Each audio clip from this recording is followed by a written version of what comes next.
Amod police team દ્વારા online gaming અને cyber crime અંગે જનજાગૃતિ કાર્યક્રમ. આમોદ પોલીસ સ્ટેશનની ટીમ દ્વારા શહેરમાં અભ્યાસ કરતા વિદ્યાર્થીઓ તેમજ શહેરના વિવિધ વિસ્તારોમાં રહેતા નાગરિકોને ઓનલાઈન ગેમિંગ અને સાયબર ક્રાઇમ અંગે મહત્વપૂર્ણ માર્ગદર્શન આપવામાં આવ્યું હતું.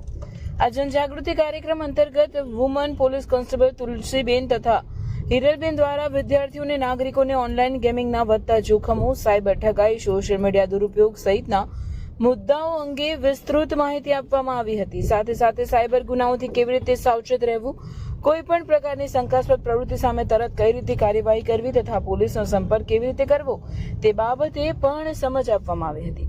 આમોદ પોલીસ દ્વારા આયોજિત આ કાર્યક્રમમાં વિદ્યાર્થીઓ અને નાગરિકોએ ઉત્સાહપૂર્વક ભાગ લીધો હતો અને સાયબર સુરક્ષા અંગે ઉપયોગી માહિતી પ્રાપ્ત કરી હતી. આવા કાર્યક્રમો દ્વારા સમાજમાં જાગૃતિ લાવી સાયબર ગુનાઓને અટકાવવાનો પ્રયાસ આમોદ પોલીસ દ્વારા કરવામાં આવી રહ્યો છે.